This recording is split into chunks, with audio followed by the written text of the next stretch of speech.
यहाँ पे हम अपनी फैमिलियों के साथ, बच्चों के साथ मरी में घूमने आए थे। अभी कश्मीर पॉइंट पे हैं।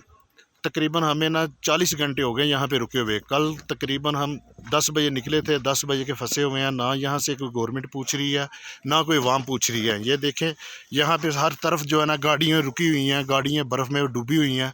ना कोई हमें पूछ रहा है, ना कोई यहाँ से निकाला है, ना डिस्ट्रिक्ट गवर्नमेंट, ना कोई पंजाब गवर्नमेंट, ना मरकज़ की गवर्नमेंट।